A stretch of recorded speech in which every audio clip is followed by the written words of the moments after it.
Bismillahirrahmanirrahim. Assalamualaikum warahmatullahi wabarakatuh. Pada video kali ini saya akan memberikan sebuah video demo atau sebuah ringkasan mengenai pengertian apa itu Laravel, bagaimana cara menggunakan API pada Laravel. Dan di sini saya menggunakan Laravel terbaru ya, Laravel 12. Dan di sini saya sudah jalankan untuk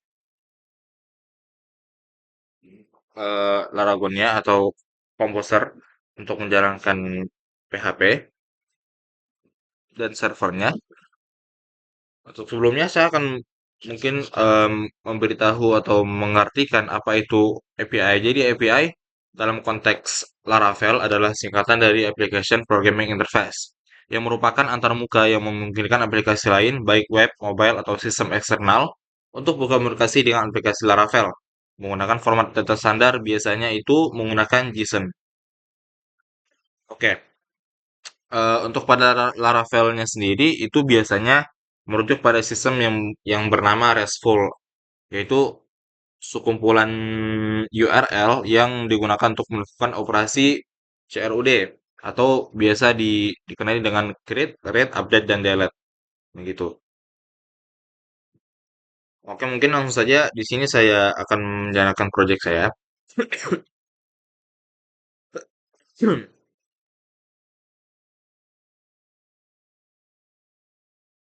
Bentar.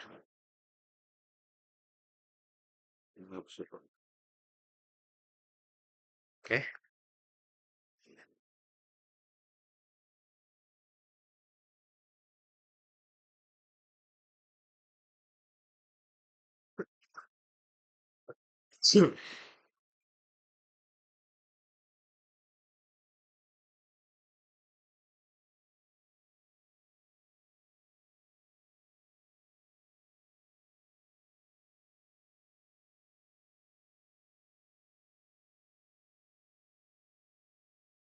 Oke, di sini saya lanjut.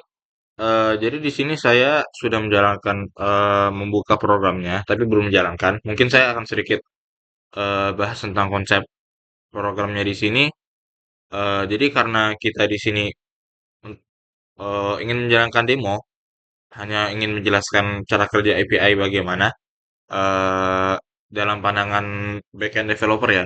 Biasanya pada aplikasi ada bagian khusus untuk backend dan frontend. Jadi di sini saya ingin menjelaskan ya hanya untuk di bagian backend saja. Jadi kita menjalankan API di satu platform yang bernama Postman untuk menjalankan apakah benar-benar fiturnya berjalan lancar dan sebagaimana macamnya.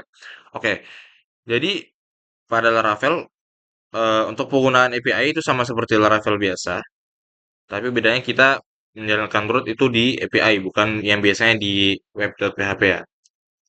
Bukan biasanya di sini. Ini untuk menjalankan yang website project website, tapi ini untuk yang multi platform seperti desktop, Android dan sebagaimana macamnya. Nah, tapi untuk konsepnya sama sama juga kita menggunakan yang namanya MVC, model view dan controller. Jadi mungkin saya jelaskan satu persatu dulu ya. Di sini ada yang namanya model. Jadi model itu adalah sebuah blueprint atau eh, yang menghubungkan aplikasi dengan database-nya. Seperti merepresentasikan tabel dalam database. Jadi mungkin contohnya seperti ini. Di sini saya ada model post, oke. Di sini ada title, new content, dan author. Jadi di sini adalah bagaimana aplikasi, bagaimana blueprint dari database yang ditampilkan di aplikasi. Nah, mungkin kita lihat migrasinya dulu ya. Di migration, jadi kerja kerja dari aplikasinya seperti ini. Ini adalah aplikasi em, seperti pembuat artikel segala semacamnya seperti Medium. Nah, jadi di sini ada tabel users yang berguna untuk fungsi login, logout dan segala macamnya register untuk user masuk dan keluarnya ke dalam aplikasi. Sini ada users, email, ada email, username, password, first name, dan last name.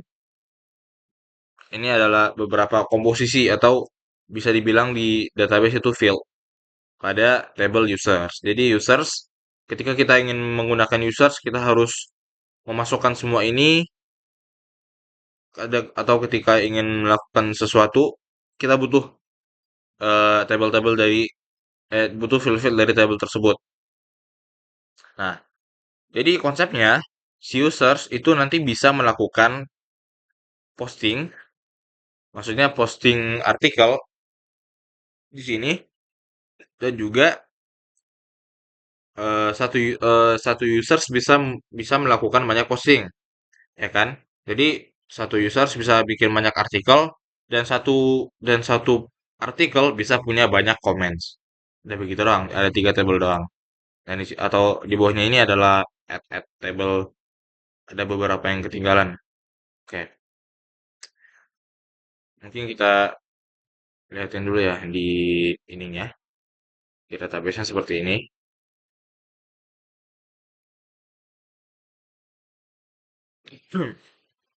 Oke, sini saya buka database-nya. Oke, sini tinggal kita lihat di ski, bukan, di designer. Kita rapi-rapikan dikit.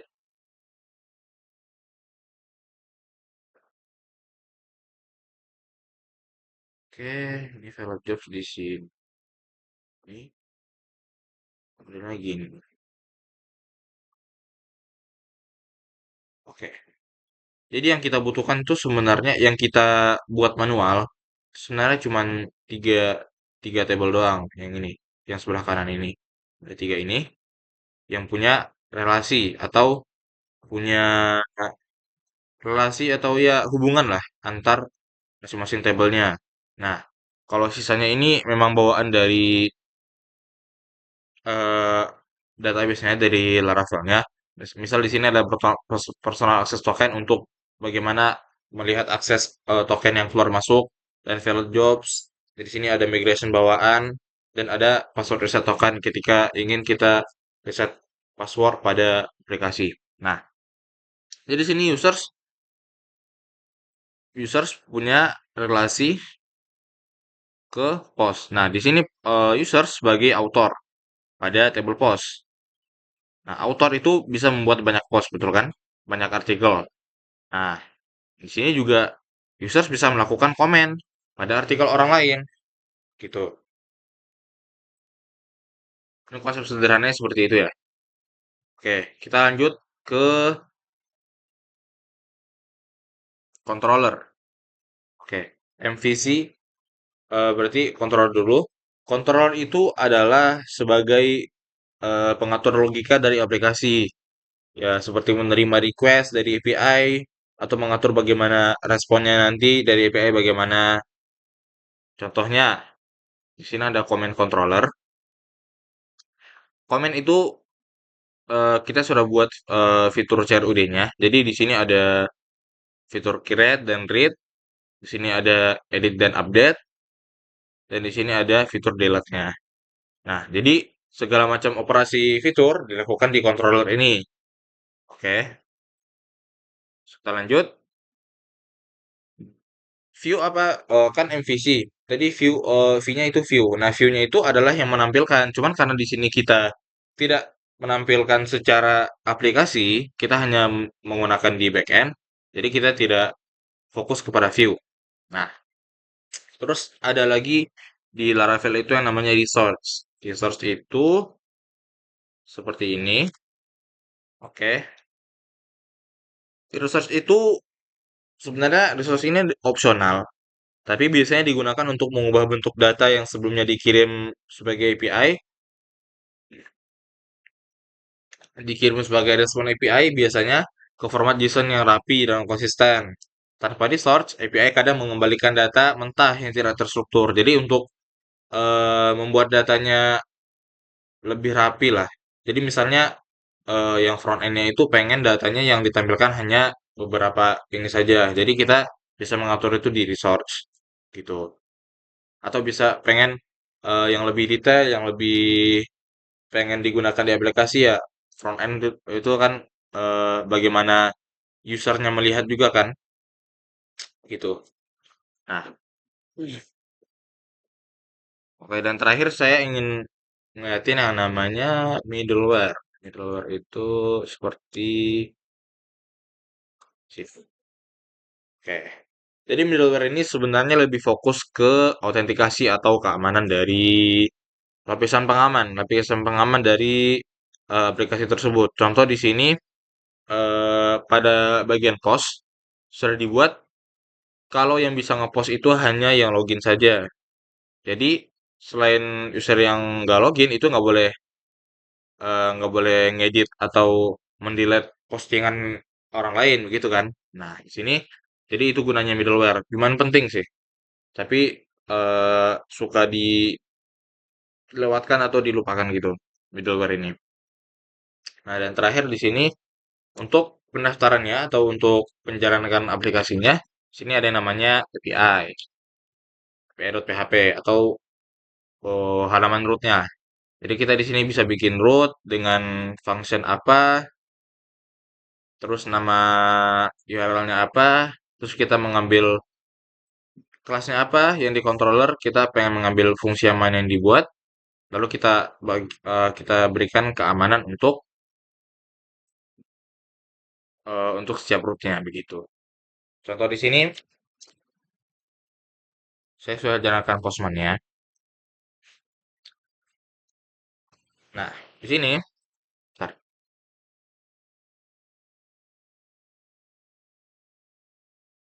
oke. Pada bagian login, ini saya sudah login, kebetulan sudah login. Jadi kalau yang agak bingung di sini bagaimana cara kita membacanya? Ini URL. Sebentar, berarti saya jalankan dulu ya projectnya.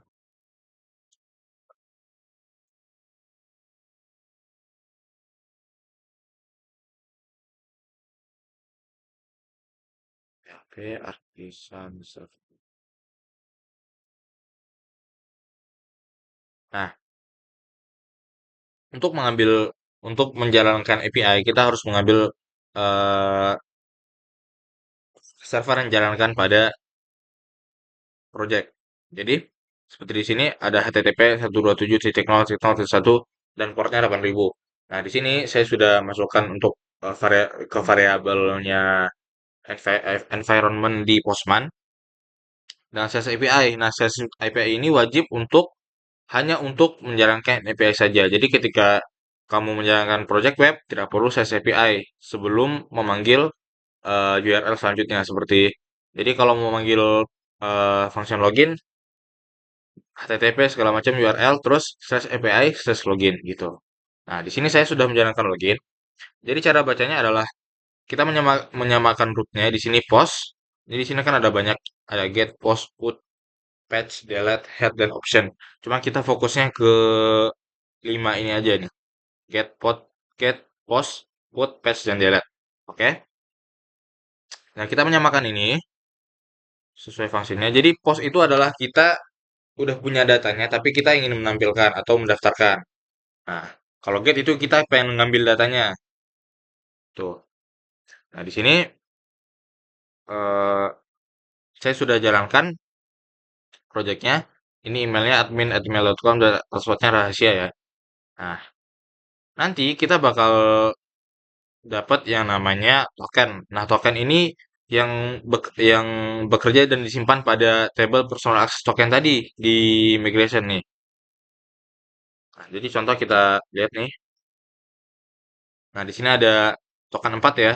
Nah, di sini token saya yang baru login barusan, token 4 nih, token paling baru. Jadi 1, 2, 3, 4, ya berarti saya sudah 4 kali login. Sebenarnya bisa di revoke tokennya, cuman ini belum diatur aja. Nah, kita kita bakal dapat token. Nah, token ini yang bertugas untuk menjalankan API-API yang diberikan middleware tadi. Jadi, eh, kayak OTP-nya lah, OTP untuk keamanannya nanti yang dikasih middleware, yang dikasih autentikasi keamanan. Jadi dia nanya dulu, ini siapa gitu. Jadi kita masukkan token yang sesuai dengan login, baru dia bisa memberikan akses. Atau kalau enggak nanti bakal keluar respon JSON yang sesuai yang kita kasih atau yang error gitu. Oke, sini saya mau ngasih lihat yang post dulu. Jadi ini detail post atau contoh-contoh yang sudah saya buat ya. Sini kita taruh tokennya. Ini berapa nih? Tokennya 4 ya. Nah, di sini post itu get setinggal URL post, terus headersnya kita kasih accept dan application JSON. Lalu pada body nggak perlu karena kita cuma pengen ngambil data kan. Jadi kita nggak perlu masukin apa-apa. Jadi body ini fungsinya untuk memasukkan data yang sudah kita punya. Contoh sebagai untuk di fitur post tadi. Tapi kayak ini kita menggunakan function get. Nah, ini coba kita send. Nah, kita dapat data dari post yang sudah kita daftarkan di API. Seperti di sini, responnya data, ada ID postnya, ada title-nya, image-nya di sini nol, terus kontennya apa, sini saya asal-asalan ya. Terus dibuat pada tanggal berapa. Nanti kan di postingan tuh ada dibuat tanggal-tanggal berapa dan segala macam. Nah, di sini ada autornya, author ID-nya, terus ada username autornya, nanti ada komennya apa aja, terus komen totalnya ada berapa aja. Nah, sini keluar semua. Oke. Terus kita lanjut ke create post. Create post di sini kita karena kita punya data atau kita pengen menampilkan data, kita harus masukkan datanya dulu dong. Nah, makanya digunakan post dan di sini saya sudah coba masukkan tadi ini ya dengan image. Oke.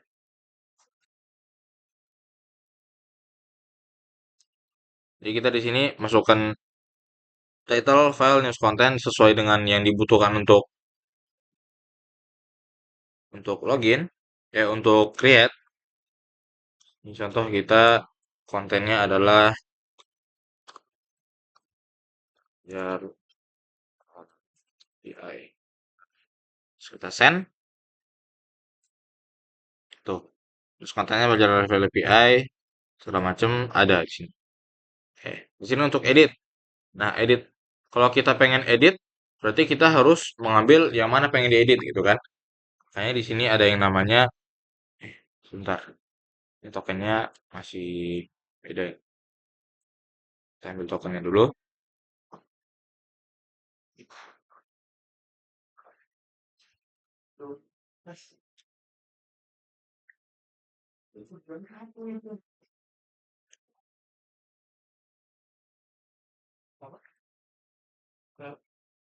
Salah, salah. Create.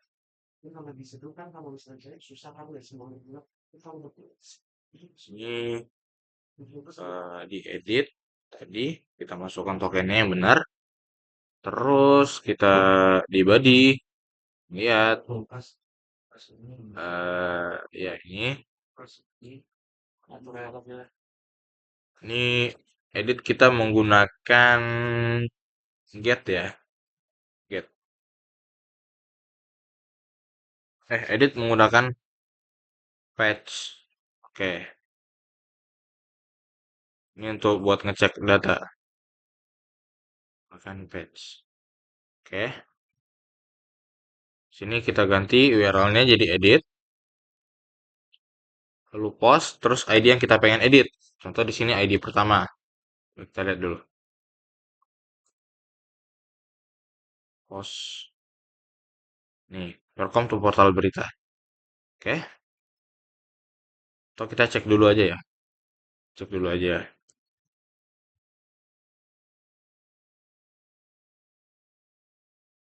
Salah, bentar. Kita ganti ke get.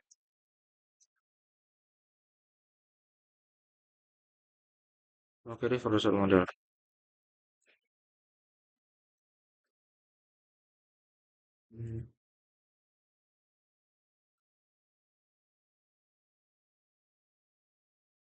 Oh,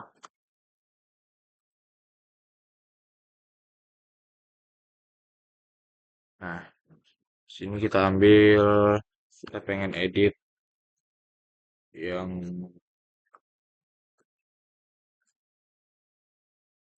ID,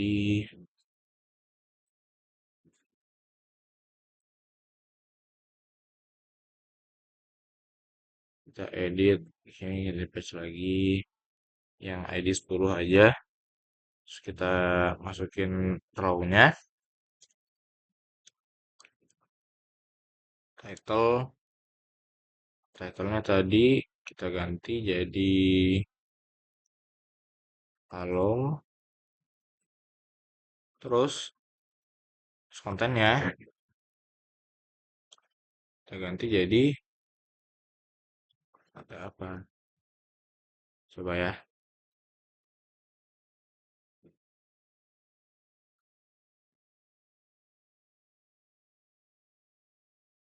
Oke.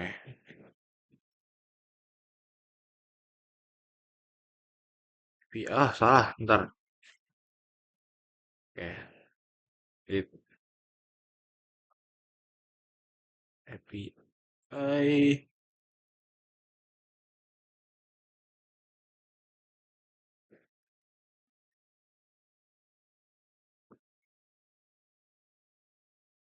Nah, sini nggak bisa karena kita bukan bukan pemilik postingannya. Oke. Jadi sini responnya eh ditahan sama middleware-nya ya, gitu. Oke, di sini lanjut kita ke comment, create comment. Sini tokennya udah benar. Eh, ya, oke. Kita ganti semuanya dulu aja.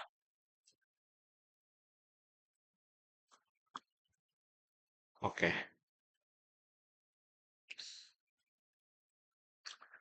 Di komen kita authorization sudah, address-nya udah.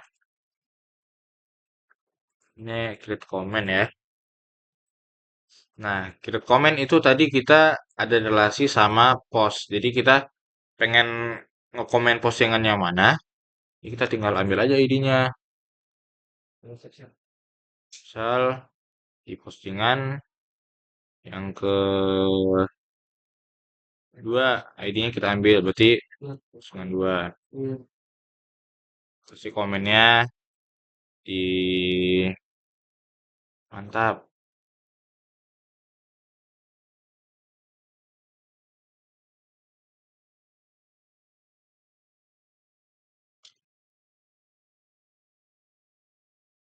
Oke,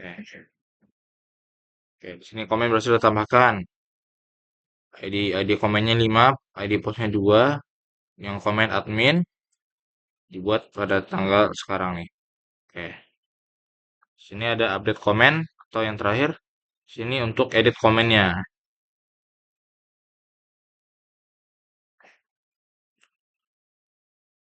Sini body. Ini misalnya tadi yang ID 2 kita ganti komennya jadi em, hubungan antara semacam manusia. Sini kita kasih ID-nya. Komen ID 2. Komen ID kita lihat dulu.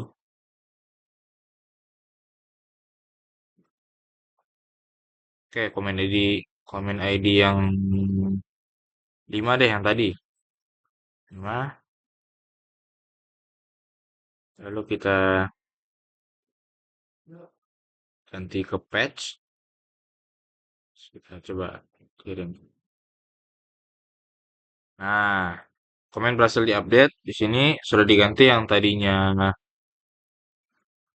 komen komen kontennya mantap jadi hubungan antar semacam manusia gitu. Dan terakhir di sini ada delete. Sudah pasti fungsinya delete. Terus kita pengen hapus komen yang mana? Misalnya ini komentar berhasil dihapus. Oke. Ya mungkin itu saja gambaran dari saya tentang penggunaan API dan semacamnya. Jadi intinya untuk hubungan antara multi platform, hubungan antara mengirimkan data untuk proyek yang multi platform atau yang semacamnya. Jadi agar bisa mempermudah pengiriman data, tapi biasanya formatnya berupa JSON gitu. Oke, mungkin sekian dari saya. Assalamualaikum warahmatullahi wabarakatuh.